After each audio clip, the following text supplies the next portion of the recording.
mics? Or... No. Welcome, everybody, to the 10th episode of the Author Time podcast. My name is Osa, and this is a podcast brought to you by TMA, the Trackmania Mappers Assembly. I'm here with my wonderful co-host, Juice. Hello, hello. And yeah, if this is your first time here, this is a podcast where we discuss anything and everything related to Trackmania mapping. And we have a new special guest every single episode. First, we're going to have a talk with our wonderful guest, agrabou. And after all that, we're going to be taking a look at some of the stuff that's been going on recently in the mapping community. And lastly, we're going to have a live Q&A where anybody here can submit their questions to either just the hosts as a group or the special guests in particular to answer. So if you're in chat right now, go ahead and you can leave a comment and we will pick up to it after, or you can wait till the end if you have a comment later on after listening to the rest of this conversation. You can ask it, and we're going to be getting back to that in the Q&A.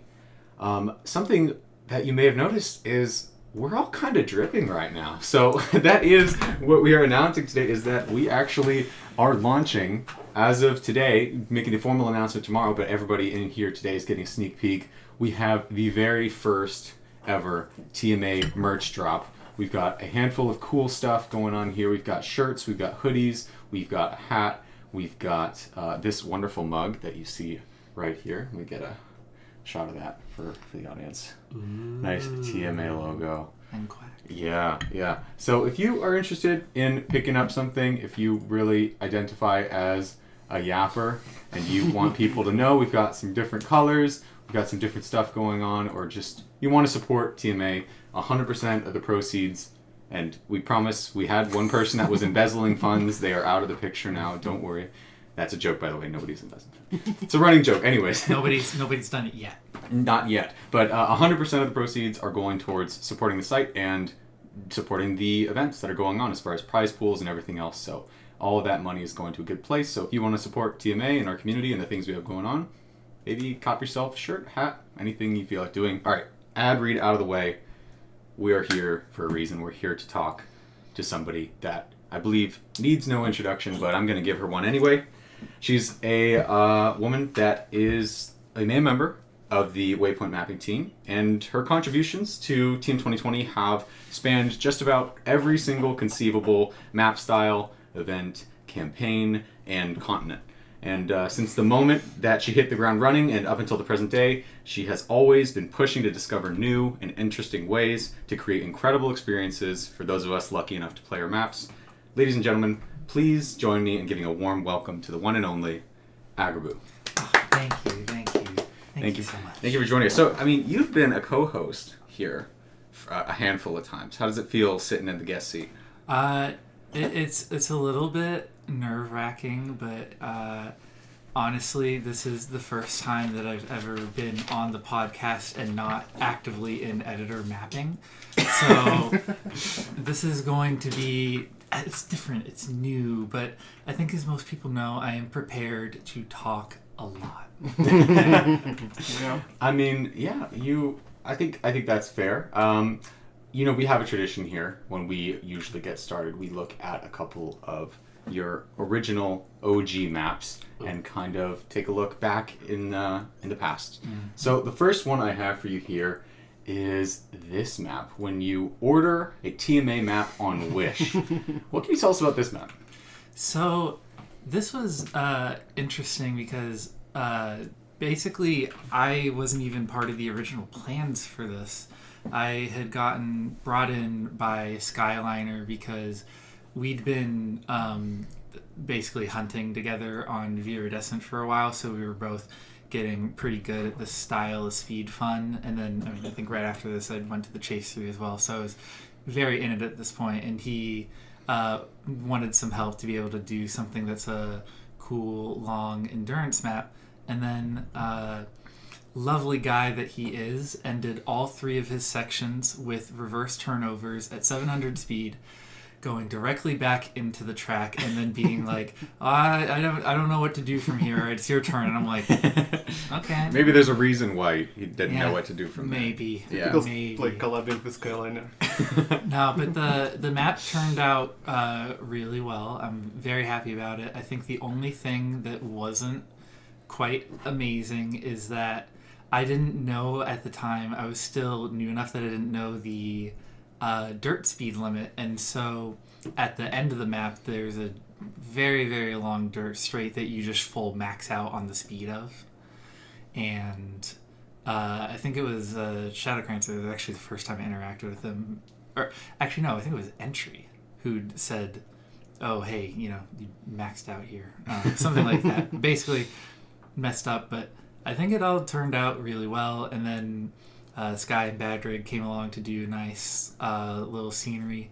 The risky finish here was my design, but I did not add Badrig and Skyliner added the amazing little Santa obstacle at the top. Oh my god! Yeah. I remember looking it badly.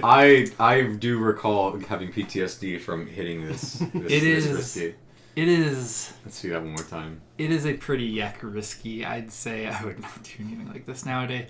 I liked the idea of doing this flip up to reactor. Would have been nice if it was calculated. I mean, even you can see even the grip giving way there. It's just let's get that one more time.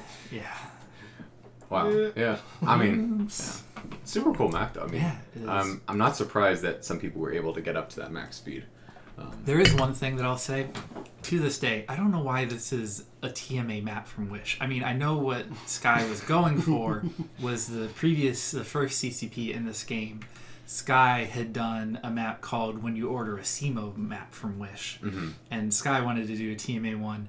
And I guess the vibe was just TMA makes really fast maps, I guess, or whatever. Speed Fun? Speed Fun was kind of the TMA stereotype back in 2021. I think it was Speed Fun kind of stuff, but this isn't from Wish. This is this is luxury.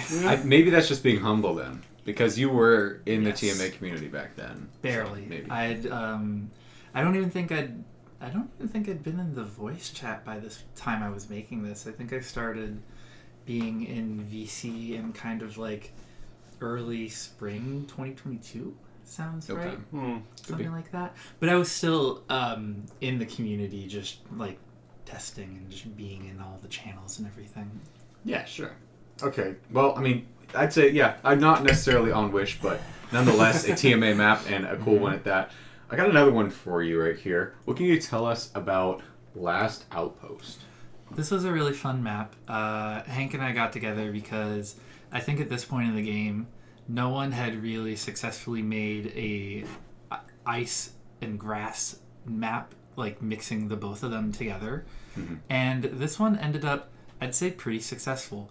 It was through smart planning, basically, that made it work, because we started on grass and then go to ice and then grass and ice. Because the main problem with ice and grass is when you go from ice to grass, icy wheels basically make it almost impossible to steer. Any amount of steering movement basically gets you oversteering, and you just drop down into third gear or lower instantly. Yeah. So starting off on grass, and then the other smart thing that we did was basically starting the second grass section with a big drop down off of the ice. It made for a nice little challenge of getting off the ice. You gotta get straightened out and get ready for the drop. But also, icy tires only go away with time, basically time spent off ice. Right. So it's not like water where you can just a single pixel of dirt. Exactly. Yeah. So this extra little bit of airtime here gets you, I think, under 50% ice, at which point it still has some effect, but it's much more manageable. And then even after, if you notice, straight after, still not turning very tight or anything until the icy tires are almost all the way gone, and then you start turning. So it just kind of feels natural. But if it weren't built like this, it would just be a disaster. You wouldn't be able to... we'd tested smaller drops, and it would have had to been 2 or 3 blocks longer straight before you started steering, just from like how bad the grip would be. Yeah, this turned out really well, and this was my first track of the day, which surprised many people simply because almost everyone thought I'd already had one by this point. Yeah, I mean, you had also released that other big collab that got a lot of recognition before, the month before this, and a lot of people just had already assumed that had gotten track of the day. Which it had not at the time. Yeah, well, I mean, it's a good surprise. Yeah. Did you map it 50-50 with Miko, or like what was the process of mapping it back then? Oh, did I not? Sorry, I did the grass sections. Hank did the ice sections. Oh, okay.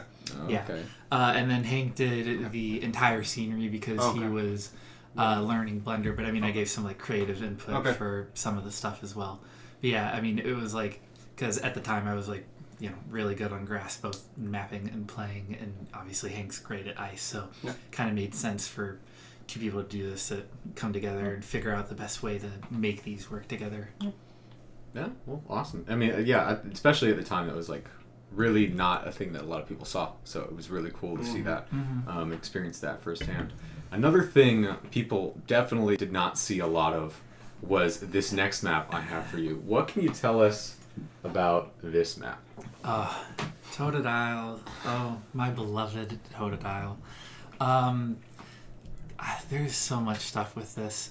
I've had Totodile profile picture for everything, and I've always wanted to make a Totodile map.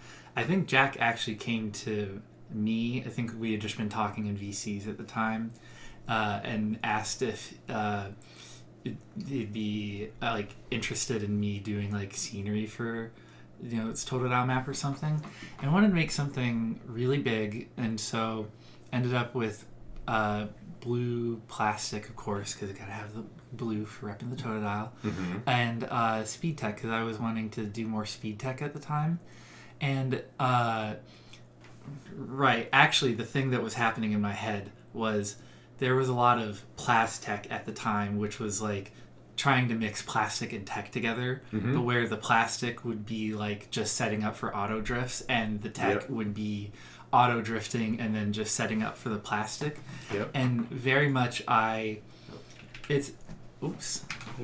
Oh, I guess we're switching to Noxie's. It auto-played. Sorry, not trying to promote a single other mapper's map here. Please, we don't do that here. Basically, I wanted to make a route that would actually exemplify the strengths of both plastic and tech instead of creating this different other style, which if you like it, sure, but I wasn't the biggest fan of it. And so I think something like this, which actually utilizes stuff from both of them to make something interesting, like this transition here is something that's pretty much going to be plastic only, because every other even off-road surface, you're still going to be too bumpy going down it to actually do anything. This transition here is just goated. Oh my god. Insane. And then the other really great thing from this was I think was the first time I did an insane cook on the media tracker for this. I went full out, big intro, big everything, music for everything, just a whole lot of different stuff. You were basically trying to figure out how many different ways you could violate the Nintendo copyright. Absolutely. That was the main If you were listening, Nintendo, this does not break copyright for reasons that I'm not going to explain. It's definitely all fair use. Yes. And yes. Oh, I even made the custom checkpoint banners, which just look like this nice little pattern thing, but they're actually the little like the triangles are like the little like spikes on the back of the Totodile. Okay. It's like a nice little thing you only see if you're like looking at it really close. I want to say as well, Jack made an incredible scenery. He asked me to make the map like really big. That's why it's like very tall, because he asked for it and I gave him. So he was on board with the scenery before you even made the route. Okay. Yes, he wanted it to be this big. I do not make people do scenery this big for me. And then also a shout out to Okla, who did the importing of the Totodile 3D models into the game. Okla is also he is well versed in copyright infringement. Yes. I think around the same time. He's the master. Yeah, people were kind of wondering around the same time that this map came out about what was possible as far as what Nadeo would pick as far as other IP. And he had just gotten a My Neighbor Totoro map into Track of the Day. Was it Totoro or was it Howl's Moving Castle? Oh, maybe that was the one. There was the Howl's Moving Castle one. It was something Studio Ghibli. It was a Studio Ghibli thing, which is another company that is, of course, notoriously copyright hounds. So we were like, if we can get Howl's Moving Castle in, we can get Pokemon in. Yes. Anything's fair game, guys. Just as a complete aside thing, I'm actually still annoyed to this day that Okla used the Howl's Moving Castle music on that map and previously on a collab he did with you, Skyfarer. Yes, he did. And so he's double dipped on the same song, and I think that's not very fair. There's a lot of music from the movie. He could have picked something else, but it is the best song of all time. Cry more. I don't care. It worked. Did both maps get Track of the Day? Yes. Yeah. So they did. Yeah, music to my ears. Yeah. Yeah. Anyways, yeah, Totodile, great track. At some point, I don't have specific plans for it, but definitely going to get back to try and do a Croconaw and Feraligatr couple maps to finish out the little trilogy. I don't know what they're going to look like at all. This is literally not something I've thought about. It's just something that's always been on the radar. Yeah, I mean, maybe we'll see even more copyright infringement from you. Yeah. Maybe you and Okla can come together and have the least lawyer-friendly map. Yeah, finally get the strike. I'll say as well, Totodile has a, let's say, a little cameo on one of my upcoming maps. So keep an eye out for that. Awesome. Well, we're looking forward to that as well. I mean, I know you mentioned, a lot of these maps probably came out of the whole TMA experience and networking with all these people, and it's always great to see as less tenured TMA folk like making a name for themselves. I mean, I personally joined way before you did. I joined August 6th 2021, and you joined August 25th 2021. So I have like 19 days more experience here than you. So I'm basically like your superior. So it's like looking like it's like I'm like a proud dad basically. Yeah. I'm really happy to see the waves you've made. It was crazy for a long time, getting to grow up under you and then getting to admin status way before you. I think a very long time before you. And then I even advocated for you to become an admin. So like if anything, it's like your position is because of me. So like that's like a really cool like turn, and I'm really happy about the evolution. I appreciate the sentiment. I'd say the specifics of that are neither here nor there. But okay. I appreciate the sentiment nonetheless. Either way though, since you joined, you've definitely been a very involved presence in our community, and as we sit today, whether or not you're aware of it, you are actually poised to take the #1 spot as top yapper in TMA. You are 6 messages shy as of about an hour ago. You are 6 messages shy from achieving the most lifetime messages posted by any single person in our community. How do you feel about that? Okay, I'm actually stunned. Yeah. Wait, I did not know this. Okay, well, I mean, I hope people very massively disapprove of the 7 messages that I'm going to be saying after this podcast ends. Yeah. Who's #1 right now? Oze is still holding the #1 spot. He has 9,420, and you're sitting at 9,414. I'm not going to be satisfied until I hit 10K then if we're in the 9,000s. Like, it's just not even real until you get to that point, Yeah, it's over 9,000. Elif can have all of his awards, but I've got all the comments. And I have the community, and that's what's important. Much more than awards. I mean, speaking of yapping and all the messages you post in TMA, I have here your first ever TMA message. Do you want to hear it? Does chat want to hear this? Okay. It goes as follows. Hello! Excited to join the community. Currently on a break from mapping till khaki is over. But after, I'm excited to get involved more here. So this is something that anybody that has known you for any amount of time is pretty aware of, is your infatuation with khaki. And you're not the only person to be infatuated with khaki. However, you're probably one of a couple people that is kind of more involved in what we'd say like the typical mapping and playing sphere, and also subjects themselves to khaki, both Yeah. from a mapping and a playing perspective. So I guess from that perspective, what is the main thing that you see as the most enjoyable thing about khaki in general? I mean, to me, I think, I don't know, I feel like personally I very much strive under difficulty. Like, when I'd started playing khaki the first time, I was just wanting to lightly get into it, but then finishing some maps and then seeing, like, it's a different kind of progression than you would get from a normal map, but the arc is almost pretty similar because when you're playing a normal map and say you go from cup and then you go into track of the day, if you're hunting it, the progression you're getting is like getting faster and faster at the map, getting better times, more consistent at driving it. And it's kind of hard for people to see this on the outside. I mean, if you've like watched a streamer, like a single streamer over a lot of the khaki season, you can tell this as well.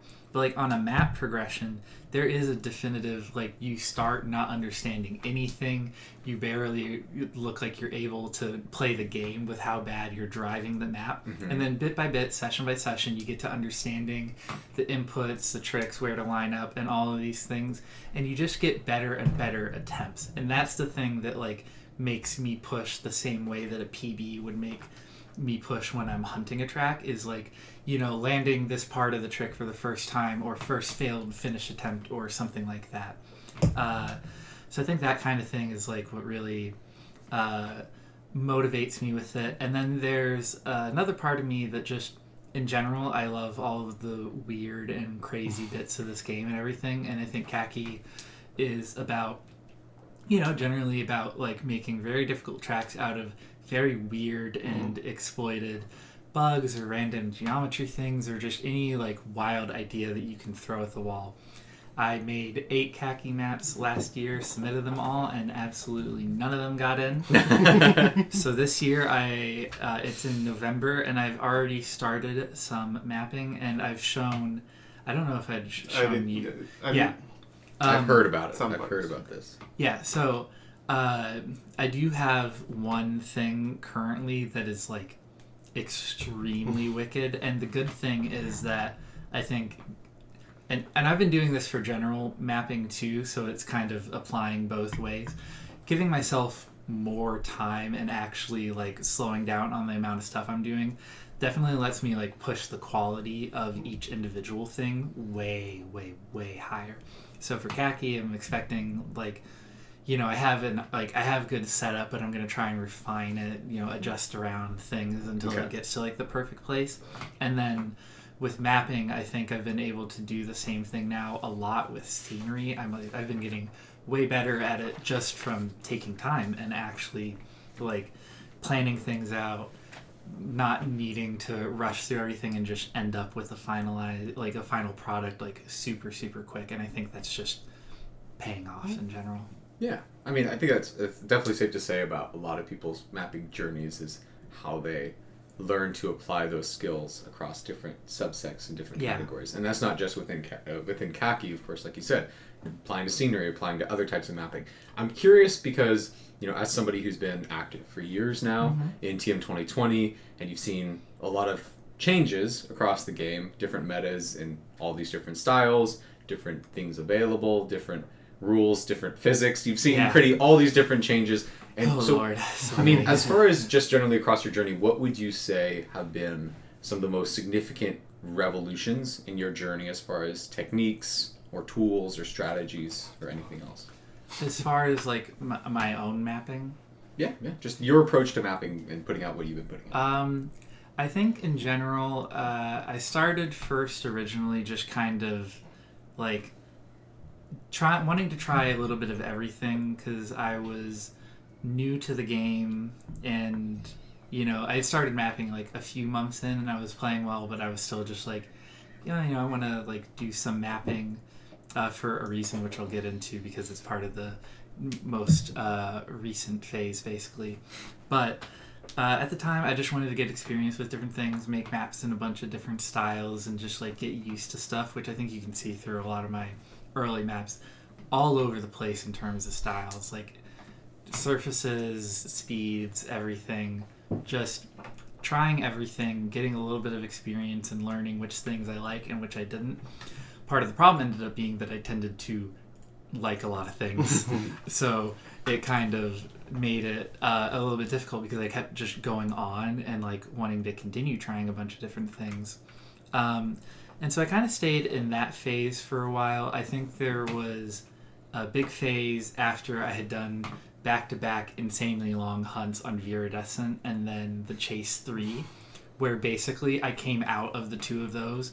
Basically, I'd gone in as like, you know, like a decent speed fun driver, and I came out of them as like one of the best, like, you know, like speed fun drivers, or at least like the style of like off-road speed fun in the game. I think it's safe to say you were the best 30 FPS speed fun speed grass driver. Okay, because so the other important thing is it's been a while now, so there are actually plenty of people who are in the game that maybe didn't know this.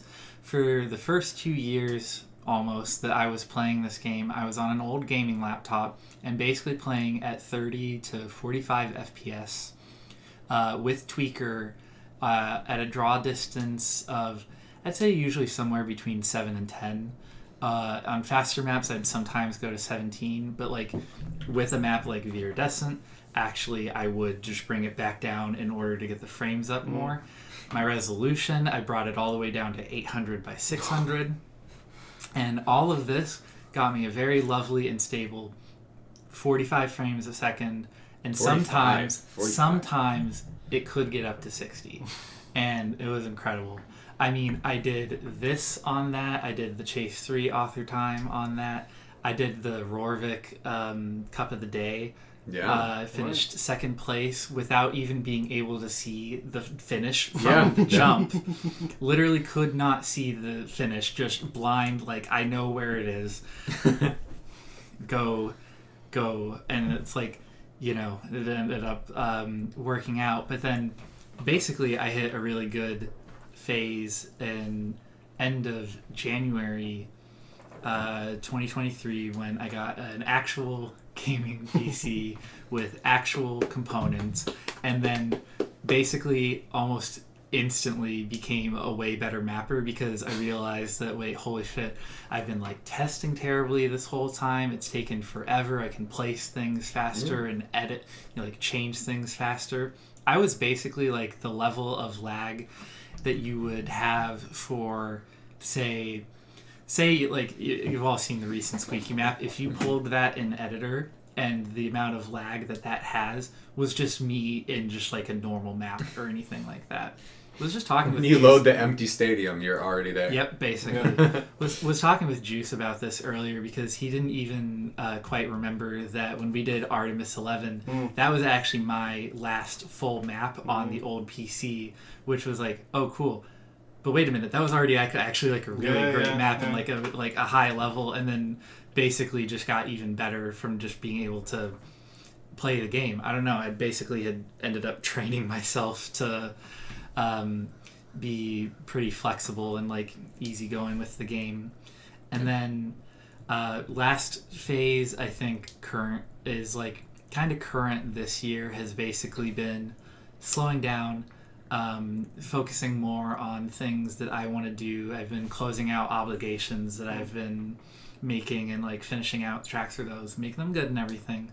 But basically, I'm planning to take longer amount of time on things. I'll still do collabs with people because I think collabs are generally easier since you don't have to put the full level of work in it. But I don't want to be rushing stuff anymore. Maybe some comp stuff, but otherwise I just want to like stay clear of deadlines for a hot minute because as people might know if they see me around in VCs for a while, basically every single day I was just like in editor always doing something like full force and then finishing it, and then the next day I would just be doing something else on a completely different track full force, and people would be like, do you take breaks? Yeah, it's like constant stress mapping. It's like maybe not the best way to go. It was, and I mean, obviously it was working decently, but you know, just at a level of like, I mean, I still love the game too much to have like a full burnout, I've got to go away from it kind of thing. But I think I'm just gonna, like I said, pull back, focus more on slower things. Actually, we were talking khaki earlier. I actually use khaki as mapping breaks, basically, because I don't take a break to do something really relaxing. Really de-stress, like playing khaki. It's a good. I agree. Yeah. It's perspective. Okay, you get to the end of a month of khaki feeling absolutely miserable. There was like 7 makeable maps this last time, finishable, that I had just had a variety of different fails on, and you pull back up in the editor, and it's like, editor. And it's like, okay, now I don't feel burnt out on the editor again. It's crazy. Yeah. I had also actually still been doing some mapping during the season as well. I didn't even stop. Well, there you go. I mean, yeah, I agree. I definitely think that, being able to take some time to, be having fun. Mapping is great. Not having deadlines is good. But yeah, you've definitely had your moments with putting a lot of time into something with a deadline. I have one example of that I would like to get your thoughts on. What can you tell us about this scenery? Oh, this isn't even the example I thought you were going to go with. So for anybody that's unaware, you were selected, you were invited along a few other select mappers to take part in Bad Rig's newest iteration of his Tiny Tiny campaign, which is maps all under 5 seconds. A lot of people did some cool stuff with it. I was invited. I did not nearly put in as much work as some of these other people. Some people went really hard. They cooked really well. And you made a very interesting route. And you made this scenery. And you had a deadline. And this was one of those things I remember in VCs you just toiling away at for days. So what drove you to pour so much of yourself into this project? If I could correct you for a second. Okay. I did not have a deadline. I had 3 deadlines for different maps that were going my on apologies, at this time. My apologies. That I was juggling back and forth. Because again, that was the thing that was happening. Was like that was my full just normal. So, do you want to the part where the route is? Yeah, that's actually a good route. Oh, yeah. Yeah, if you want to zoom in on it Let's little bit. Where is the route? It's like the red where the finish is. It's a bit to the right here. That's the entire route. The entire route is on top of this little platform so here. people can really in perspective. And no, you do not see almost any of this from the route. You see a good amount of it. You can see everything behind the direction. I have something to say about that, actually, because there was a big piece of growth for me in the scenery for this. But first, I want to say, basically, when Bad Rig had invited me into the Tiny Tiny campaign, I basically had made the route, and then eventually the idea popped into my head, why don't I just make all the scenery that I can? So this is on the normal 48 by 48 because I wanted to keep it on like the concrete base and still make it look like one whole clean thing. But it goes all the way up. The highest points of, I think, the 2 towers on the left that go up that far, both of them like top out at 256 all the way from the bottom. This is even actually very heavily edited because I started getting massive like the shadow bugs on the wood, so I had to scale back a lot of the detailing that I had done on this. But yeah, I wanted to make something really big, and it's been a honestly long time goal for me to eventually make it into the scenery gallery, and I did with this, which I was insanely happy about. And I want to give a good shout out to Squeagle, who basically we had some conversations about my scenery and everything and trying to figure out stuff, because I'd made Whisper of the Heart, which was like, very big full speed map, a lot of big scenery and a lot of stuff going on, but it was really actually too much stuff because at the time the way I was doing scenery was start to finish. I was just like building along the route and then just kind of like ending up with something. But that actually like did not work for that map at all, because basically, I had these like 3 layers of route that were stacked together, but they look so different. They don't fit together or anything. And if I had taken it as just one big thing and had built for it, I could have done something better. So we'd been having these conversations, and he was helping me out with like fixing some stuff and actually making more of the scenery visible and good while like being on the route itself. So the stuff that you do see while driving, you get enough of the scenery, and it's a little weird because of the angle that you're looking at, but I'd say that the route is only like a little bit over halfway up the full height of everything. So like you can't even see the tops of the towers, so you're still getting the feeling of this like big height and everything. Oh yeah, you definitely get a sense of that for sure. But the main thing that I had done better for this and that made it a more cohesive thing was just editing. I kept myself very limited. I had like 6 or 7 elements. There's these poles and things that were on everything. You had the water pools, obviously the big towers, and the towers had like a few little design things that could go in. And instead of falling prey to the, ooh, what if I added this? What if I added that? Or whatever. It's like, no, take the things that you have and figure out different ways to use them. Get your unique shapes and everything out of what you're already using instead of just continuing to add stuff. And it just made for, I mean, when you look at the image, this just looks like a full cohesive thing. It looks like a finished product. And, I was really happy with it for that reason. You use whatever you can, like you did on the second round of our IRL mapping 2 days ago. Everything. Use whatever you got. You got to use whatever you got, especially if it's a sign and you're looking for something to transition onto. There you go. But with restriction comes opportunity. Absolutely. So, and that's why we're able to make a literally both perfect ways it works. map. With no flaws, no discernible, any problems. Yeah. Just perfect. I think nobody should ever IRL map together again because we already perfected it. Yeah, clearly we're the best.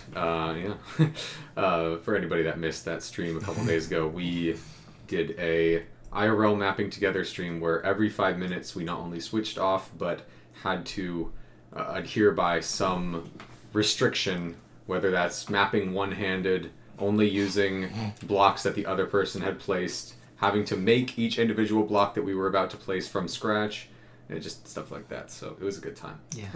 But anyways, we brought that up, a really good, just tip about building cohesion with your map through reuse without making it look like you're copy pasting, but just building a more coherent image. And, we talked about just in general some other techniques, and I'm sure, you and a lot of other people could go on forever about just the different ways and different strategies that you can employ to do those things. Yeah.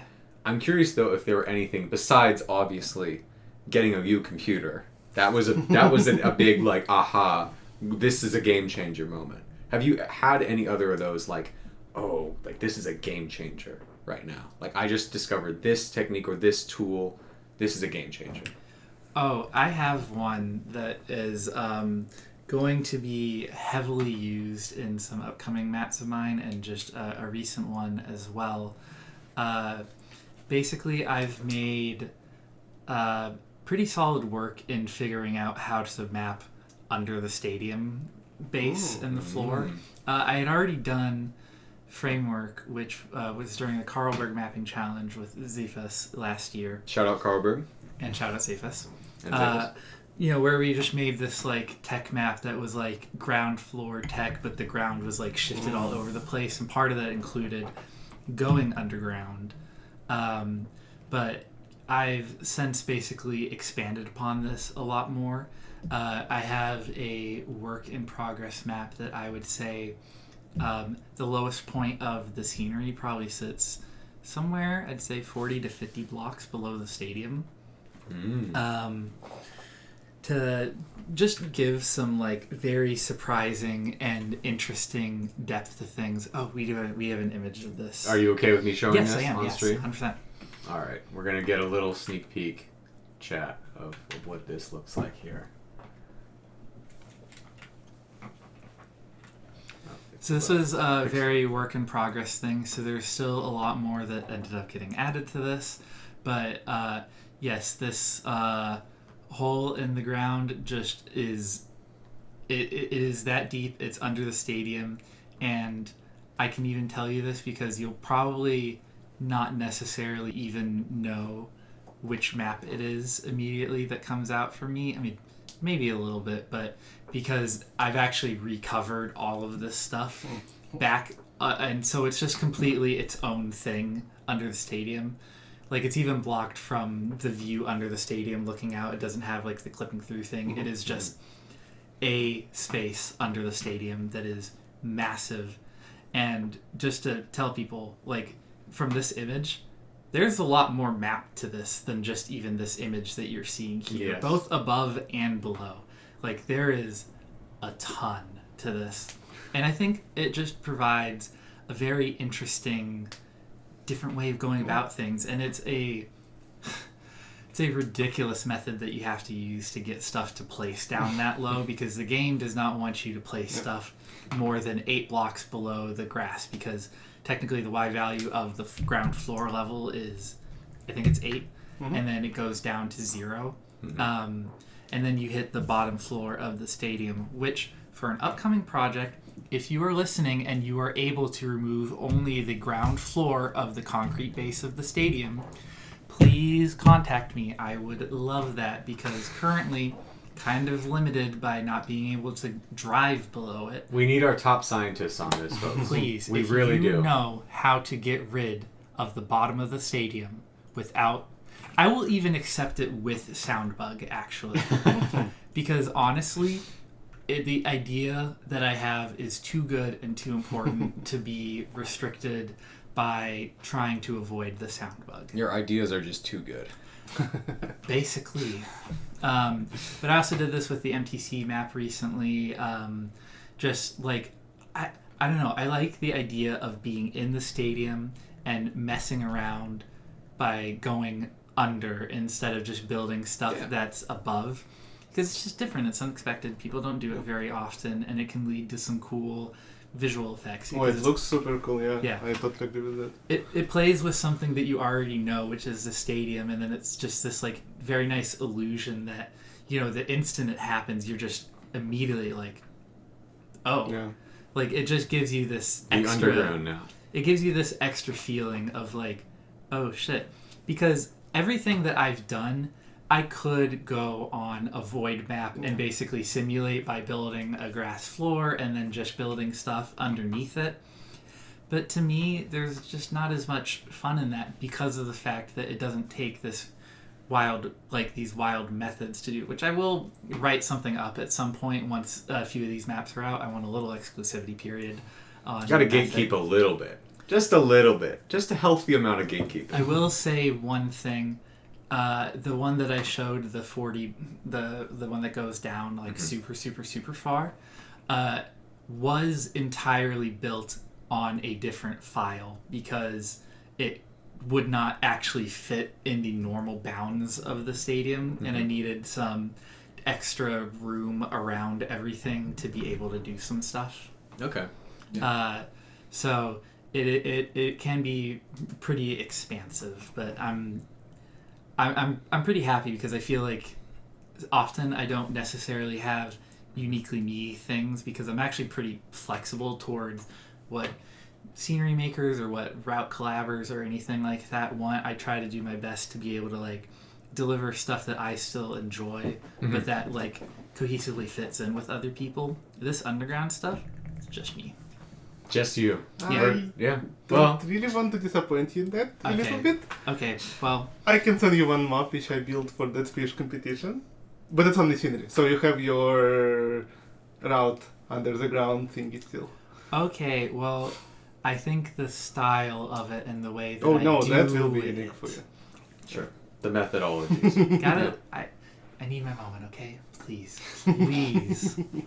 Well, you got your moment, and you know we love talking to you. Love having this conversation. Unfortunately, in the interest of time, we are going to move on to a couple other bits and pieces here. But everybody, the conversation with agrabou, my co-host, is not over. We are going to be having a live Q&A. So if you have any questions of agrabou specifically, Juice, myself, anything you would like us to talk about, you can throw them in the chat here live. If you're with us live, watching live, you can throw them in anytime you like, and we will get back to those at the end of the episode.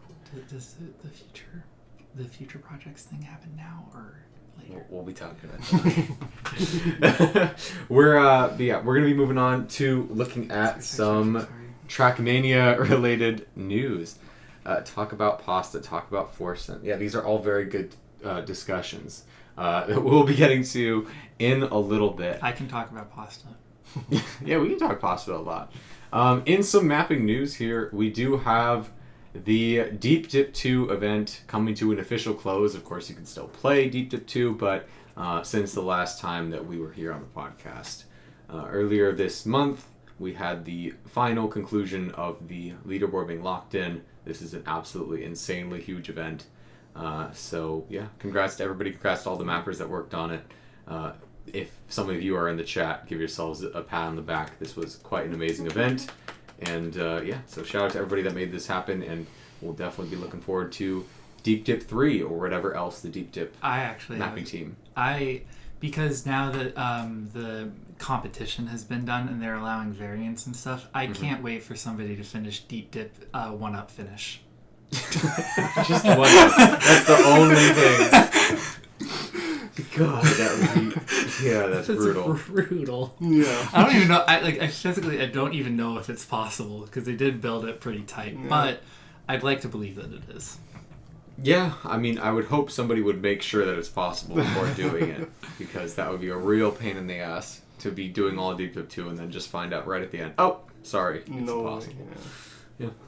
I guess we'll see. We got some other stuff here. Oh, just a quick shout out, because we weren't able to last time. For anybody that is not aware, the Vanilla Trackmania Vanilla... It's Vanilla Trackmania. It is Vanilla Trackmania community. VTM has been doing a lot of scenery-related competitions and other events, and they've had some amazing ones recently with some great competition. This is just an example of one from either last week or the week before, where people were challenged with building a robot using only vanilla items, and the winner here was Smithy, who put together this Wally recreation. It's always great seeing what these folks are doing on a regular basis. So huge shout out to the VTM Discord. In the lower part, you can see the car for scale. Oh yeah, we got the car for scale. Tiny. Yeah, they're ranging a lot. You know, sometimes they're pretty manageable sizes where you could theoretically place these in a map. Sometimes people go all out and make full-on sculptures, just kind of going crazy with the scale. Frames it's gonna eat. Imagine the site and build super tiny pieces. But yeah, so shout out to Vanilla Trackmania community. If you are somebody that really likes building vanilla style and really wants to take it to the next level and explore and just communicate with people that also like to build vanilla scenery and other types of vanilla mapping, give them a check it out. Jump in there and you can talk to those folks. And then the other piece of mapping news that we have here as well is the vanilla, or sorry, not the vanilla, the Minecraft, the Minecraft project by Avarios. Project MC, not allowed Project to say MC. Minecraft. Oh, sorry. Copyright stuff. Copyright. As we know, we have a lot of trouble getting around copyright here. Yep. We got to be really careful with that. But yeah, so Project MC is out, and of course, a lot of people may have seen your favorite streamer or whoever else playing the campaign that was released with it, but more than anything else, that campaign was more just a showcase as well of what this project is bringing, which is a full set of textures and items and all of these different things related to making Trackmania maps that look like MC. So if you're interested by that, if you just want to check out the campaign, if you want to check out the mods and anything else available, we've got... There's a mapping competition. Oh, right, as well. that too, yeah. So we'll maybe have somewhere on there. Maybe somebody can post a link in chat. I don't have it right here. Actually, I can. There's a mapping competition and a hunting competition on the campaign, but obviously for us, the mapping competition is the big thing. It's 2 months. It's there. It says June 14th to August 14th. July 14th. Or no, that's the hunting. Sorry. The mapping contest is to August 14th because it can take a while to build with. The blocks are, like the Minecraft blocks, are not one full Trackmania block. I think is it 1/16 or... It was changed to 4th, I think. I mean, it's a 4th, but that means for like one whole 4x4. Oh, yeah. It's 16. Or if you're doing 3D, a 64th. Yeah. Yeah, So because it can take a while and people get time to get used to it, it's 2 months, which I think is really nice. So if any of you are interested, would be really awesome to see what people are able to create with this. Because again, like Oso said, the campaign was like showcase.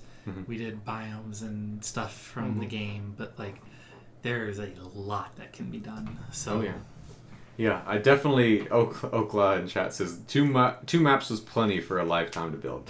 Yeah, Okla, I think we need a third from you. You definitely didn't map enough scenery for this project. Yeah, but huge shout out to Okla. He cooked some incredible scenery for multiple maps, and just everybody who was involved in this process. And of course, Averios for putting this all together. He poured so much time and effort into this, and it all came to fruition in a pretty awesome way. So shout out Averios, shout out Project MC. If you're curious and just getting involved in the hunting competition for the maps that are available, or if you want a map for it, all the information we just threw it in the chat there. And then we have one other piece of mapping news as well here, because we just wanted to talk about some of the new blocks that have been out since we last spoke here on the podcast. We've got a handful of different things available. So with the desert update, we've seen a couple different things. I guess we can start over here. Got these guys.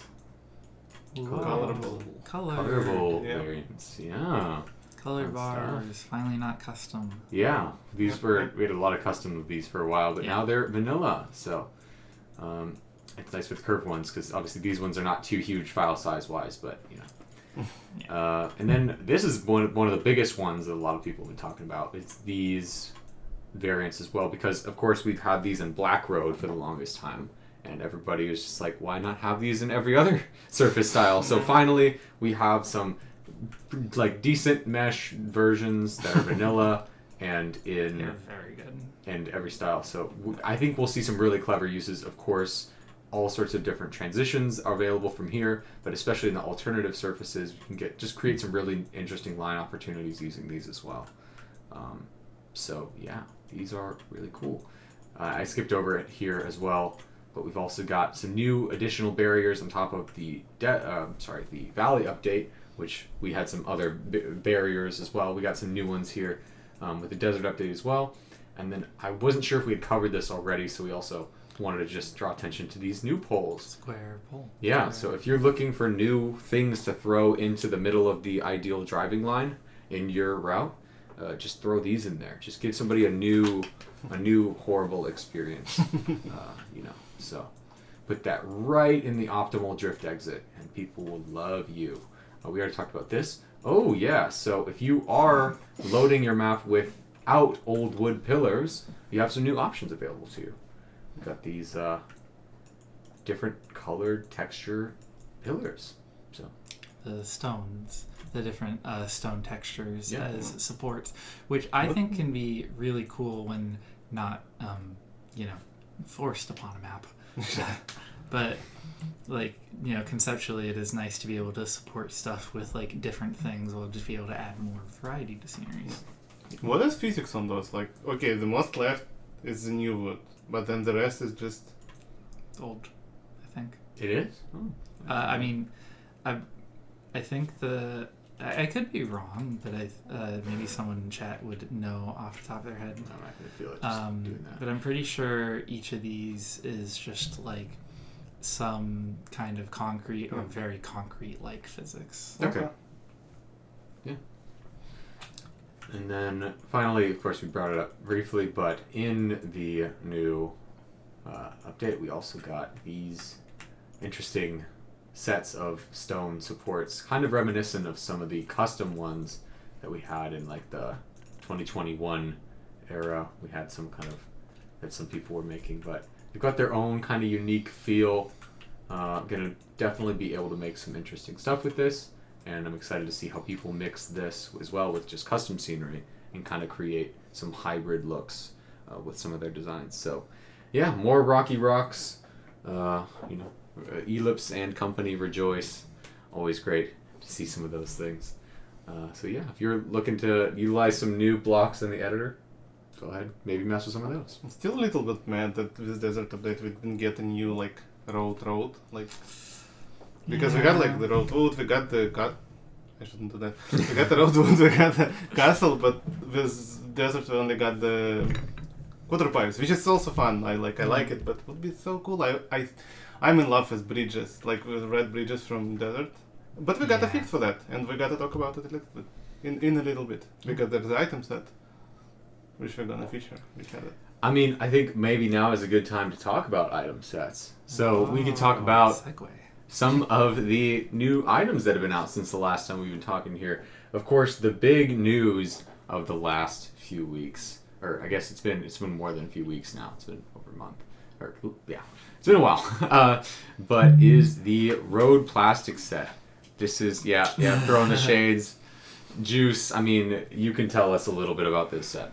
Road plastic. Been thinking about it for a while already, like for probably after road grass, because was trying to come up with a shape for it, but never had an idea. And then someone in TMA, like an item sharing channel, mentioned it again, and I'm like, yeah, why not? Let's try it again. Then I did it within like a month, and then we were building them up for another 3 months. But yeah, basically the idea for it to have a plasticky road with not the flat one, because I wanted to achieve some kind of like unique shape for that, and to like give you ability to do some interesting turns transitions. And then someone suggested that it should be borderless, and I'm like, yeah, definitely borderless, because then you can jump out of it, and also like more options for transitions and stuff. Mm-hmm. So far I like the final result, and I've seen a couple of tracks. Especially I like how they look, because the color, like what people are able to achieve with coloring their maps with road plastic, looks really, really, really clean. They work really nicely as like details added to towers, which we did in a little bits and pieces of this map, and obviously play fairly well too, and add, I think, some new dimensionality to route making.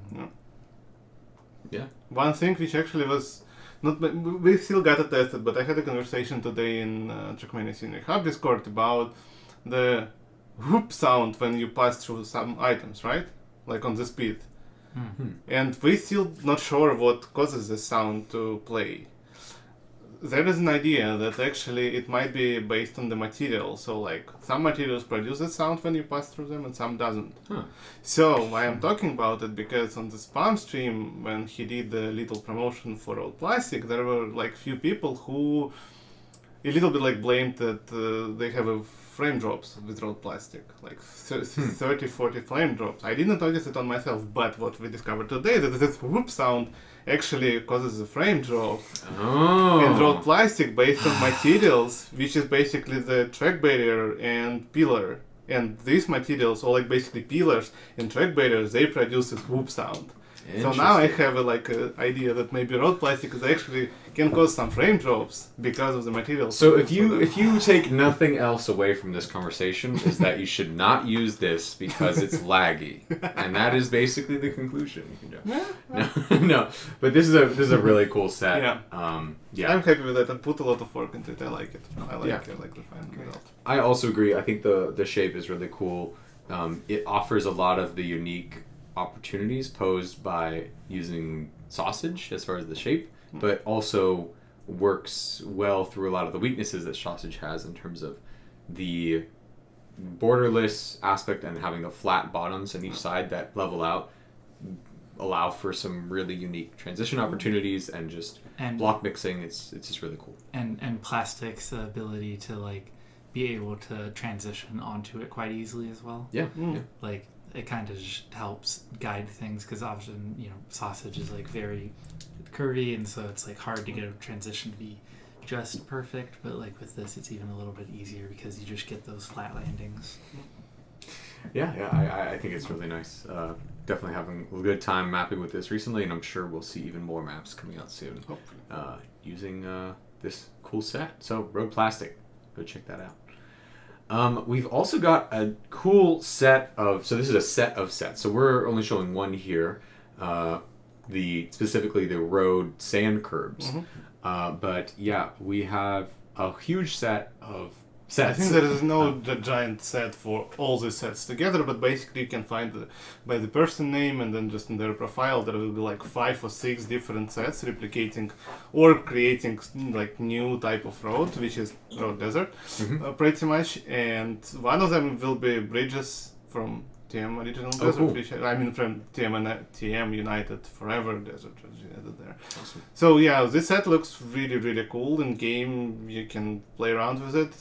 There is like sandy curve on sides. It's slightly narrow.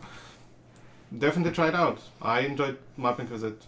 Yeah. Really nice one. Really nice throwback set, and yeah, Arnu's been killing it, releasing all these different variants to really have an exhaustive set of things to work with and pull from. So really cool stuff here. Shout out Arnu, and shout out these road sets for Desert Road.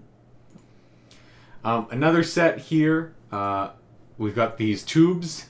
We've had a couple different like tube type items in the past, in like the early TM 2020 era, but they were all kind of not great. So shout out Traz putting together this really cool, really clean looking set. Good meshes, a lot of interesting opportunities with this set. So you can to put tubes around stuff, or you want to drive in tubes, or just for scenery. I think they're just a really clean looking set of items for scenery as well. And of course you've got these colorable elements too. So I think the full set is colorable, no?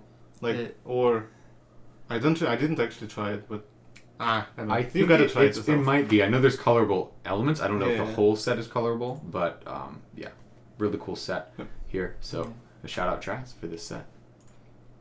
Another one that is really cool and really useful is from Rex. He's been cooking a lot of cool sets recently, and this is one of my favorites that he's put out in a while. I've already used this a good amount in some of the projects I'm working on, and it is called, let me get the name up again, Road Tech Slope. So yeah, this is essentially 2 with a 2 at the end.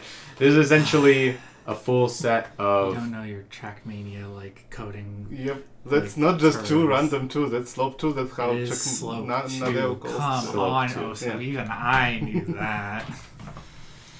There you go, folks. That's all there is to say about it. Anyways, this is a set of the slope 2 angles of standard road tech items that you would expect from either the vanilla set or like more rudimentary, way too many transitions variants of these blocks. So really useful for creating clean transitions from slope 2 stuff.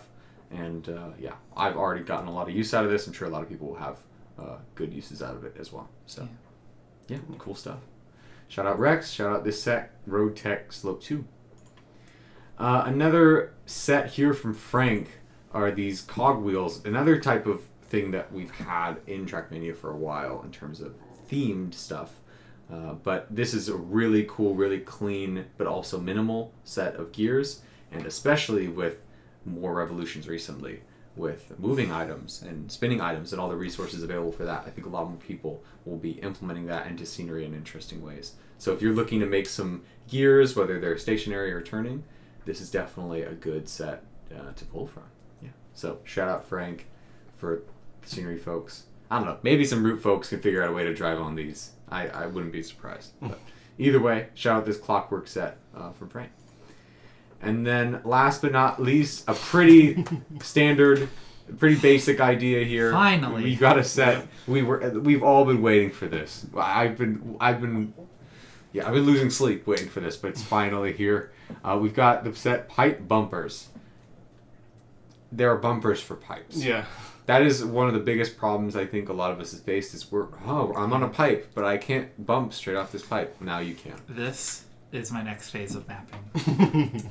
There you go. So shout out pipe bumpers. Yeah, this is a game changer. I agree, Devro. This is a really cool set here. This should be starting point for pipe phobia. Oh my god. Wait. Pipe phobia, bumper phobia combo. Yeah. It could happen. Bumper phobia with pipes. Oh splitting no, off. it'd be pipe phobia / leap day combo. Oh god. Yeah. Well, we gotta wait 4 years to make another leap day. Yeah, map, that's so. true. It's okay. We'll put this one on the back burner for 4 years. Yep. Probably still not the most backlogged Trackmania project anywhere close as a 4-year one. So. This one was. Yeah, speaking of backlog Trackmania projects, let's take a look at some of the maps that have been coming out since the last time we were here on the podcast. First one we wanted to talk about was this map from Squeaky. This one's been getting a lot of traction, deservedly so, already in the triple digits of rewards, even though it's only been out, not even a couple weeks, like 10 days? Yeah. 12 days. At the End of Nothing by Squeaky. This was an endeavor, to say the least, this map. There's... so I've been in VC a lot with Squeaky as of other generally Waypoint people, but also some other people in the general hanging out with us in VC types. And this has been such a long-term thing, seeing it be built up over time. I mean, the map was like taking 20 minutes to load, something like that. Absolutely crazy. One of the most interesting things about this is we actually did some early FPS testing on this on my old laptop, and it actually ran really well on the laptop. Wow.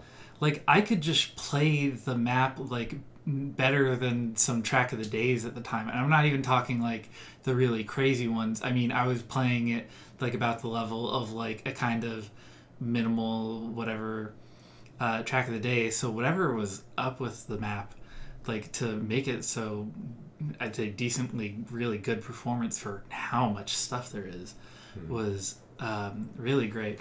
I was actually with Squeaky in VC on the day that this was released. It was just me and him, and he asked me, should I just release it today? It's just the day? And I was like, yes. Nice. So you're welcome. Yes, basically you can take all the credit. Basically. No. But Squeaky's been at this for pretty much since the game started. It's been through a few different scenery styles. It's known in inner circles by a completely different name because it had a different work in progress title for a very long time. I won't go into it, but maybe I will try and convince him to make a map with that name eventually. My other absolute favorite part of this map, because this is the kind of thing that makes me really happy and gets me excited, is in the map, we just passed by about 10-20 seconds ago. There is a part on the map where Squeaky made the Waypoint logo out of shadows, of just scenery. Oh, that's like, really cool. it's just straight up scenery that creates these shadows. Originally, there was an insanely scuffed version of it that was made out of just like, like a stacked bunch of the little like plastic item cube things. But it was just too scuffed because it literally just doesn't look like the rest. And then basically version 1 being that to version 2 being this like perfectly crisp thing. And then you go look at what actually made it. I think you can barely see it. It's like the little tiny piece of it's the little tiny piece that's like floating above everything in the top right, I believe. Like that right there. No, that's cool. I think it's that piece. I could be wrong depending which way we're looking at it. But like that piece is just existing in the map as scenery to create that shadow. Yeah. And it's perfect. Leave it to Waypoint to find more and more and more ways to put their logo on maps. I mean, Squeaky is the guy that put the logos on like all of the pole cover items and all of the like beams and everything like that. So he's an expert at it. Yeah. Clearly. Yeah. I cannot wait to see in the year of our Lord 2026 or 2027 all the new incredible ways that Waypoint is putting their logos in maps. Exactly. It'll be really great to see. Like, I'm pretty excited to see. Yeah. I guess I should also say that the map has a route, and it is pretty cool, I guess. It's kind of cool route. Yeah, it's kind of cool route. Yeah, I mean, lots of different inspiration from lots of different people in this route. Of course, a lot of people will point to Simo and Ski Freak, or just other fearing elements. And this is just pure TM2 Squeaky. Actually, he had built this with help from another player who I don't think is around as much, but did leave a comment on the TMX page. But Squeaky was around for a while in TM2 building full speed stuff like this. And Okay. I mean, obviously with the reactors being a new thing, that's a big thing. But like this route was made in like 2020 and maybe a bit of 2021 as well.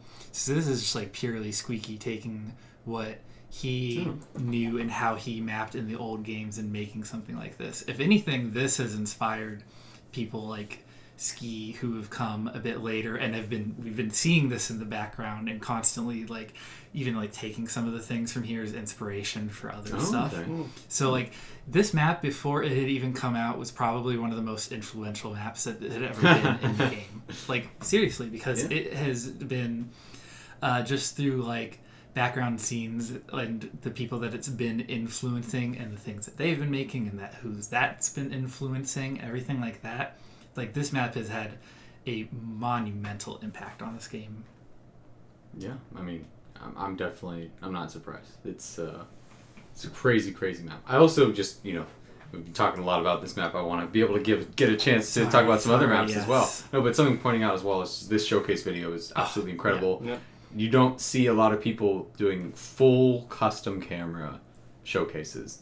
They usually maybe do a little intro, throw it into Cam 2, call it a day. So this is... when you're looking at this, how smooth the camera is pulling away and everything, if you think this was just like simply a couple of keys and like an anchor or something like that, oh no. It is so much work to get the camera to move this clean and smooth, and to have it for 3 minutes of full, like, wicked stunt full speed driving. Yeah. Insane. That's really, really ridiculously impressive. So, huge shout out to Squeaky. Yeah. Awesome project, and definitely deserving of the attention that it's gotten. So, shout out Squeaky. We got another big project releasing since the last, lot of big projects coming out since our last podcast. Still V666. This one had a few people working on it. Just a little bit. I have to scroll. I can't even get to the end of the thing, and barely fits on screen. But yeah, this was a monumental project. 3 years in the making. Mm-hmm. Obviously, it's kind of hard to even just say too much more about it because it's had these like big events, a lot of streamers playing it, people have seen it. It is an insanely long tech map that is really great. Like, it's just a wild project. The fact that it is like a full, basically 256 base and sceneried this much, insane. Like, just on the totality of this project, like even its like individual pieces are pretty quality, but like as a whole, oh my god, it is just massive, insane, and basically immense amount of respect needs to go for the people, not just like the people who made the route, yes, but the scenery makers, who I think are Berserk and Near Ryan. Crazy amount of work. I can't believe how long this must have taken. So did you get a chance to try this one on your shitty laptop, or no? The last time I opened the laptop, I don't even think I could play a simple campaign map at 20 FPS. My wife was actually getting like really mad at me over time because of how fucking loud the laptop was. Because it was just annoying, and if she was anywhere nearby, it's just like takes over the space. And she was always just like, Agra, because she calls me Agra, of course, all the time. Yeah, of course. Agra, this laptop. Oh my god. Yeah. Speaking of shitty laptop and mapping because I participated in the Steel B666 map, but I was only doing some optimization because there was a goal to reduce the map file size by from like 60 megabytes to 25 megabytes. Oh. Yeah. Okay. But a casual 35 megabyte. Not a big deal. Yeah. We'll figure it out. But yeah, basically opening that map on my PC, and I had like pretty decent, and I still I have pretty decent PC, was taking like 15 minutes, 20 minutes, and then like when you move around, it just Basically 1 frame a second in the editors. That was crazy. Yeah, I mean, I guess it was no, I mean it sounds like an over exaggeration, but like what you're describing is literally just how it was for me for a while. But like obviously that still makes it as difficult as hell for the people that are working on an immensely huge project. Honestly, it's even scarier because when you're on a project with that level and that stakes, you honestly even get close to the point of just breaking the file, and then shit could go completely wrong from there, right? Like for me, it's like, okay, the maps are simpler. It's not keeping things like I knew I had limits basically that I couldn't go past, so I didn't in order to like keep things able. But being that far into a project and being that slow to be through the editor, it literally forces the last like 5% of the map to be like 20+% of the time working on the map just from the fact that it takes that long. Yeah, that's insane to see a project like that fully pull through and be released like successfully and people basically all around enjoy it. It's been crazy how many of these big things, there's the Squeaky Map, this Deep Dip 2, there's probably even others that I'm not remembering right now. Like people have been coming through with these big projects, and it's really awesome to see that people are like being able to like finish the amazing stuff and have it be just as amazing as it looked like it would be working on it. Pretty crazy stuff. I mean, also just anytime we bring up spending 15-20 minutes to get into the editor, I'm just transported back into time to 2021 where we had to plan our days around when we were opening the editor. If we had any more than like 1,000 items or something, thanks we had we were able to push it through and the got fixed because that was crazy. Right, so about that my laptop could take up to an hour depending on how far through a map I was. So I would just like get on in the morning and just click into editor and just be like, go to the shower. When I said plan my day around the editor, I was not joking. Like I would do that too. Like my previous system I was on before this one was okay, but it wasn't the fastest, and it would take over 20 minutes, and if I was doing something, I would be actively planning around when I... You don't even know. Back in my day, we had to load the editor both ways. These kids growing up today will never know. Anyways, well, besides these two incredible projects, there have been some other awesome maps coming out recently, so we want to give them a shout out as well. We've also got Yannick's, known to be insane, posting maps all the time everywhere, and this is no difference. We got this RPG cliffhanger. Take a look at a little bit of video. Don't want to spoil all of it. This is from on-stream footage, but just really cool, thematically consistent RPG map. Also, if you're looking to if you're coming fresh off Deep Dip and are looking to play something casual that is a little more casual for once. World record is 3 minutes. Just 3 minutes. It's like finishable. It's almost as if you can actually go load into a map and finish it. You could do something else with the rest of your day. So if you're looking for a fun casual RPG to play, look no further. Cool map from Yannick's cliffhanger. Also got this map from Ellipse, recent addition to this list, Starforge. Really cool speed tech map with some very simple yet really effective scenery and very just a really cool vibe to this map. I mean, honestly, something like this can show you that like even a person like Ellipse, who I love him, but he goes over the top a lot with the scenery and everything, can also still put out something like this that's clean, edited, simple, and make it still look amazing. Like you just get these couple of big objects, but you put them in places that are visible, and then you have these little emptier sections with just the trees. You get that back and forth flow that creates this like extra dimension. It's not too much on your eyes, but you're still getting the big things. And then I've been seeing him work on this route. I think I maybe tested it at some point. Ellipse could say whether or not I did. I don't remember because I ended up testing a lot of people's maps. But like thinking that I'm correct in that I did test this one. I had enjoyed it a lot at the time, and it's just a really nice, enjoyable, well-calculated speed tech map. And it's like really solid. Yeah.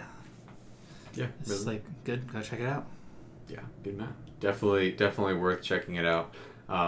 We are unfortunately, I would definitely go watch this video with music. Ellipse is definitely recommending that. Unfortunately, we are not going to be doing that here on the podcast as we have been burned by. We are totally happy to throw a bunch of copyrighted material into Track of the Day, into map review, into campaigns. Not on Twitch. We don't care. Unfortunately, we draw the line at music on the podcast because Twitch is not very nice when it comes to music. So we can't take the risk, unfortunately. But definitely go watch the videos as well. Shout out to Svensons for the great video. Yeah, Svensons made this video, really cool showcase. Yeah. Shout out Ellipse for the project and cool map, and Svensons for the video. Cool stuff. And then the last map we just want to give a shout out to, it's been popping up recently, is this Japsky map, Parallax. Fikai, I think they both worked on the route and scenery. It's a really cool macro scenery plastic map. I think this is like going to be a general trend that I feel like we're going to see for the rest of this year.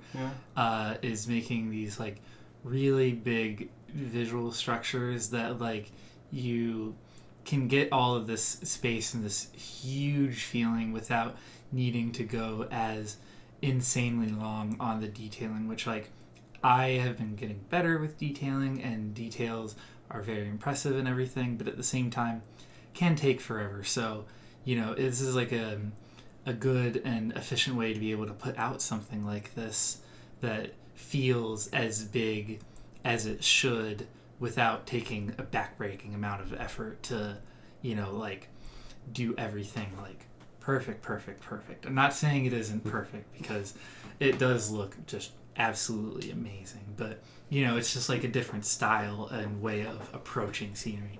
I actually just realized, just looking at this, that like they use the metal pipes that are like the little curved ones, that change directions on there to make these like wire frames that are running around the towers. I don't really know that I've seen that much before. That's so cool. It actually looks great. Yeah. Sorry, that's just like live discovering Taking things notes. that I will yoink at some point in the future. That is mine now. So No, it's mine. Is it safe? I said it in jest. You know I'm not going to build scenery. Come on. What do you take me for? Dude, your tiny scenery was like the most you've ever built, and it was like... Yeah. It took me like 3+ hours to make that just like that. It was insane. Yeah. Like, yeah. I cannot build scenery for my life, but we all have our weaknesses, or mostly weaknesses, and that's okay, but yeah, a huge shout out to this map, Parallax, from Japsky and Kai. Really, really cool stuff. But yeah, just for anybody who's been in the chat that missed our intro, I know there's been a little conversation about it here and there, but believe it or not, yes, you can purchase all of these shirts that you see. Where do I show it? Yes, that you can see here. This mug and many other things are available as of today on the TMA shop. We got the link there in chat. This is not formally announced. We're going to make a formal announcement tomorrow, whereas this is also going to be linked to the official TMA website. Most likely. Yes. Most likely. Yes. So that's going to be something that is available to everybody, but you can go see it right now. The formal announcement is coming tomorrow, but you can go get yourself a shirt or just a hat or a hoodie, whatever you're feeling like. And 100% of the proceeds can go to maintaining the site and prize pools for events that are coming up. So if you want to support the community, good way to do it.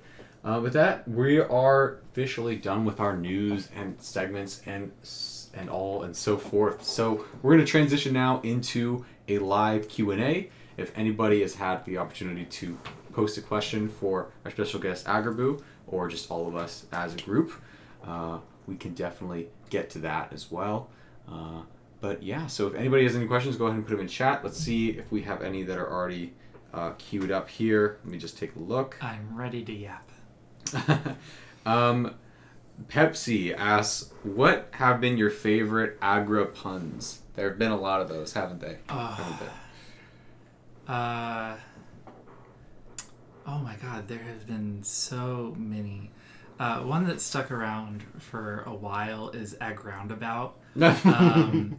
Because of an EMC map I did roundabout, and then Ski was immediately like, yeah, cool map, whatever, but a groundabout. Like, why did you not just a groundabout? And I was like, oh my god, you're so right. And then I haven't gotten a map into EMC since, so I'm pretty sure that's the reason why I didn't take advantage of the opportunity.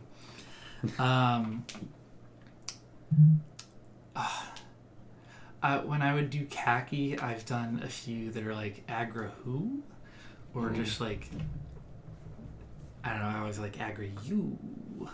All right, I heard that. Yeah.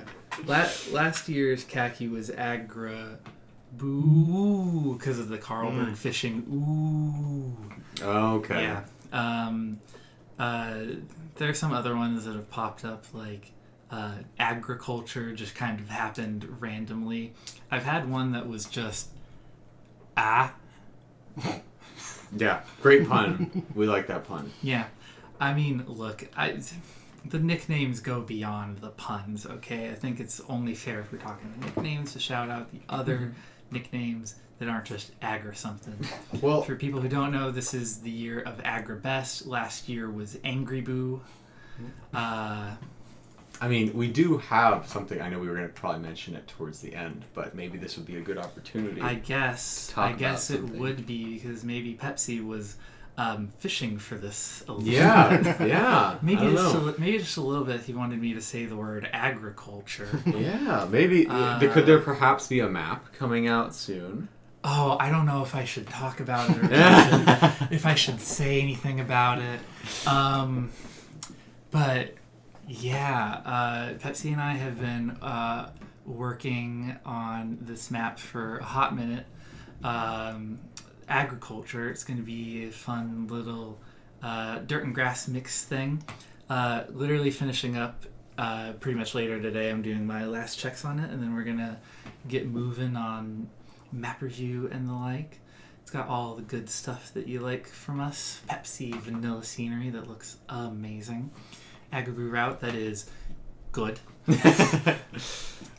No, it's actually, I actually feel like the route is pretty fun. Still like track of the day friendly, but able to get some like nice different kinds of sections than I don't know you just normally see in a track of the day type map. Should be a little fun, different challenge.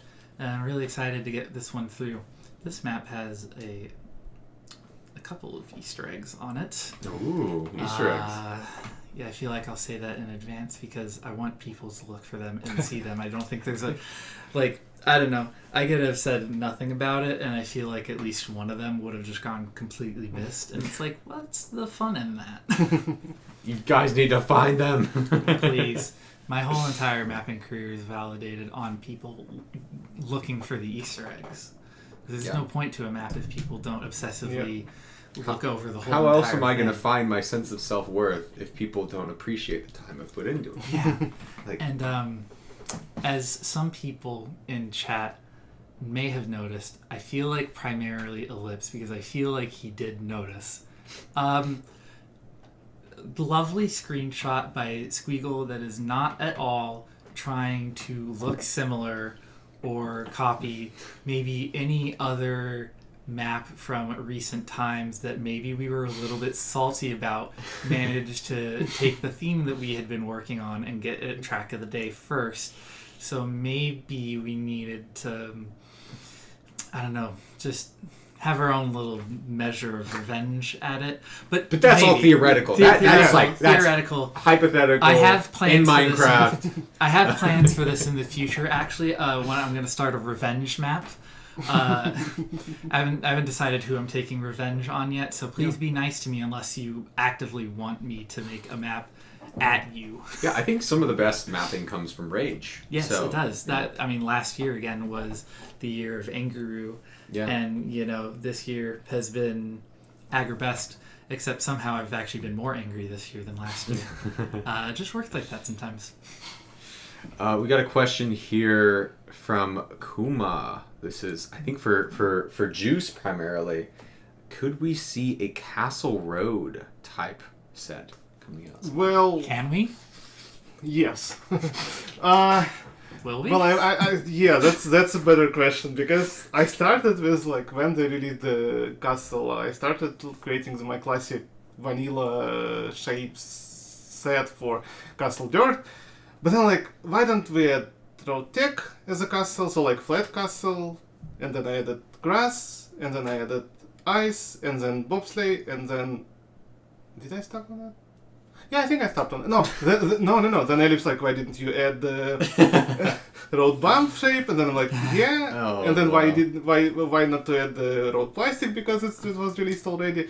And now I have, like, basically seven different shapes for road castle, which I need to connect to each other because I need transitions for all of them. Oh my gosh. And then as well for all of Wow. them I need transitions to road tech, road bump, road plastic, and so on. So yeah. At some point it's gonna be done, but hopefully by like July, August, let's say. Cool. Yeah, Something like that. that'd be awesome. Yeah. We got a question from Yami. When take back Viridescent world record? What do you... This guy, I cannot fucking believe the nerve on him. I had tried to get him to hunt Viridescent a while ago, and he was like, oh my god, I don't like this kind of map. This isn't really my kind of map, whatever, right? And then so he didn't really do much at the time. And then, you know, I've spent a ton of time on this map, right? And even the run we watched earlier, I've actually gotten down significantly more from there. I think I'm at a 46023 right now, which was actually a PB after the last time I'd held the record at 46028. I still remember all of these numbers. They're seared into my brain. No. I got tortured you in your Yep, sleep. pretty much. I got that, and then Shadowcrancer was like, okay, bet. And then, like, the next day had just broken into the 45 seconds. Ooh. Like a day or two later, and I was like, wow, that's crushing. I had spent a lot of time to get to here, and he was just like, okay. Just Shadow yeah. Prancer Yeah. things, honestly. Right. Yeah. And so I hadn't really... I've been wanting to eventually, you know, like, go back and try and see if I can at least get under the... like a sub 46, I think would be really nice. And then I guess recently Yami was like, hey, you know what? I'm just going to take Viridescent world record. And I think it took him like a couple of days or something like that.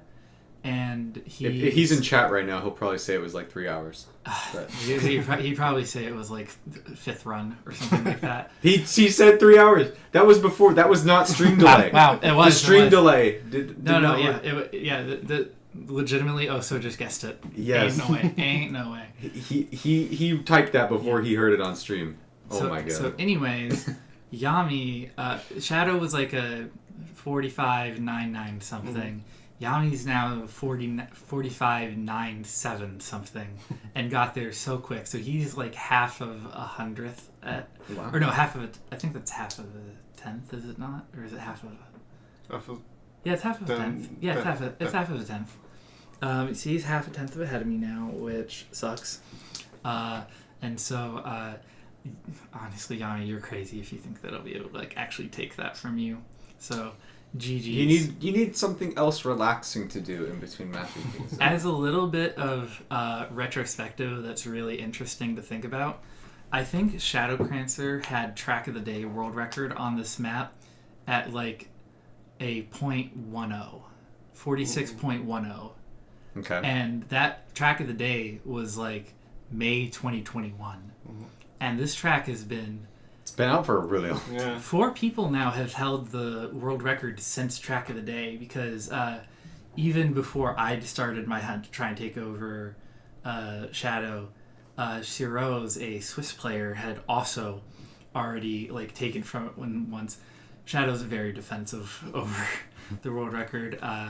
If anybody's going to take it back from Yami, it's going to be him at this point. So interested to see if that battle keeps going on and how far this map, which has already been pushed insanely far, can even go, see if it can go even lower. It's really cool to see. Yeah. We got a question here from the Discord, Oh. from Squid. who do you like best collabing with? I guess this could be a question for all of us, just for more input.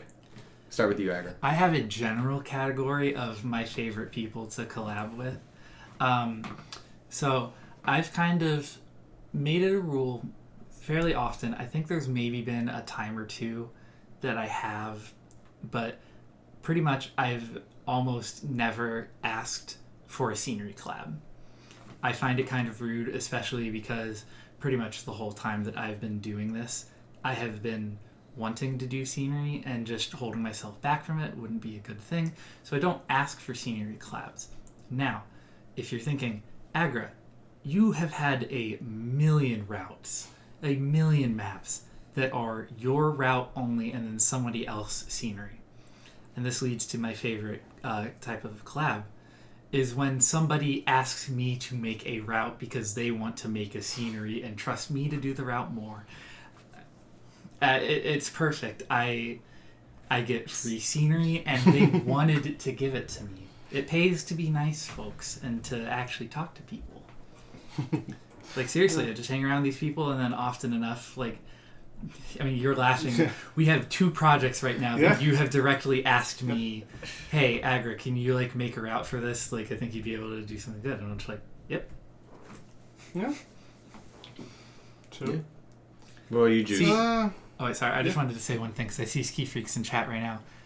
Ski, I let the basement come to me, okay? You tried to put people down there. I just gave them a warm and inviting space in my basement. And see how it works? Got him. Schooled him. What about you, Juice? I don't know. Actually, I don't have many collabs. Like, I didn't map for the last 2 years. 1 year. Yeah. So, We've worked but with I would people say, on okay, stuff. Ellipse. I would call Ellipse because I feel we it's like gotta be. discuss stuff and never do it. We discuss stuff and never do it. It's like the best collabs ever. That's the best collab? Yeah. That's great. No, I'm joking. I don't know. Yeah, but collabing with Ellipse was always fun. Oh, yeah. Yeah. I'd put ellipse in my lips, too. Yeah. In my lips. List! Oh, God. Okay, moving right along. Yeah, I'd also put Okla for me. I've always had a lot of great projects there with Okla. That's a very long-standing history. Yeah, collab. the two Americans who are constantly confused for one another. That's always great. Anytime someone Also Clavixus. yeah, anytime Okla gets a track of the day. Hey, Oso, I saw your track of the day today. Anytime I got a track of the day. Hey, Okla, I saw your track of the day today. Great stuff. No way. Yeah, so that was great. Yeah, also Neutron, but retired. But I always had a lot of great time collabing with Neutron, legendary mapper. Yeah, hope to see a re-emergence of him one day. He did come back once. I'm holding out hope because he did come back for a little bit. Dropped a banger, and then it dropped a banger or two. And Yeah. just kind of like went back into hiding. Returned from exile, dropped an absolute banger, refused to elaborate, dropped off face of the earth again. No, I respect. Yeah. Collabing with that fish also really fun. Oh yeah, Deadfish is very. I think a lot of people. He's easy to kind of just bully and make. Oh wow, that's the route you're taking. Yeah, no, you kind of just like. I mean, look, like the first time I collabed with him, I did the scenery for Forget Me Not, but he was also needing some help with the end of the scene, like with the end of the route, and I was like, okay, I can try to like help this or whatever, and then I basically just ended up building like a 10 to 15 seconds extra on top of what he had built, and I was just like, you're taking this, and he's like, okay, okay, let me just get my one. True. Oof, a very important question. Agra, best meal you ever ate from Noxie. Oh my gosh. I don't know. It's difficult. I don't think I can. Okay, I mean, I do legitimately have like a best meal that's stuck in my memory. We'd go to NASCAR races when I was younger, and we'd always hang out at the campground for like, you know, like at least half the week before, something like that. We made like this was like when I was a kid. My dad and I had made friends with some other father and son that were nearby, and they had brought just like an oil fryer, and This is like the just cookout outside the NASCAR race. Yeah, and but by cookout, like there was just one night where they were just like, we got to make you these fries, okay? And they just made fries, just a giant pile of fries, and that's just all we ate, just sitting around the table talking and snacking on these fries. Interesting. Most amazing thing ever. Okay. Wow. I don't know. That's so you've been kind of, anytime you've eaten a fry since then, you've been chasing the high of that fresh NASCAR fumes in the air fry. No, I know it can never be recreated. Yeah. You've come to terms with it. You're grieving its loss. Exactly. Yeah. I'm a few stages into the grieving. Okay. Enough time. All right. I think we have time for one more question. I think it's a good one to end on for questions. Agra, what mapper would you like to see us invite for the next episode of this podcast, I should say? Interesting. I mean, I guess I don't know if she, like, would accept or not, but I've always wanted to hear from Saffron on, like, her process and everything like that, because, honestly, like, you know, she's, like, generally not very public-facing, which is, like, of course, all good and everything, but it's kind of just, like, how does she do the stuff that she does? Like, how does, like... I don't know. It's just crazy. I've always like looked up to her as scenery inspiration, which again was why getting into the scenery gallery was like a really great thing for me because I was like, oh my god, I've been recognized by her. But yeah, like I like to me like she would probably be the most fascinating interview that I would like to hear. Yeah. Plus one. Plus one for me too. That would be that's definitely a dream guest for this show. Mm-hmm. But I mean, speaking of dream guests, we really appreciate you having us. You being here with us today. Is there anything on our way out that you would like to either shout out or maybe any other teasers you want to give about any other future projects? I mean, shout out Waypoint, shout out TMA, shout out TMX, shout out everything everywhere that I have my little fingers in all over the place.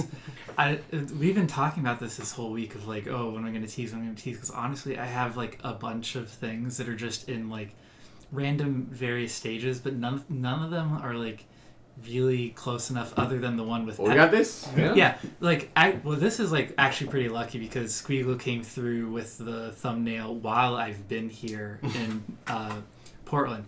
Actually, shout out these two right here because I mean basically through like just kind of like, I mean, Oso lives here obviously and Juice was going to be here anyways and asked me if I was interested in coming out here and, you know, like hanging out and doing some IRL stuff, really just like getting together. We hadn't really necessarily planned like at the time it was just like, hey, we want to do an admin get together, and I am so glad that I accepted because this has just been an absolutely amazing week. I've loved hanging out with y'all.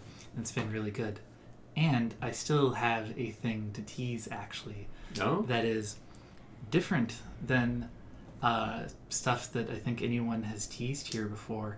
Okay. I have plans for a big, huge scenery showcase video. Oh. I have I don't want to give away the idea because I kind of want to keep it like the surprise. But I've been wanting to make some like nice scenery showcase stuff for a while because it just really hasn't been done.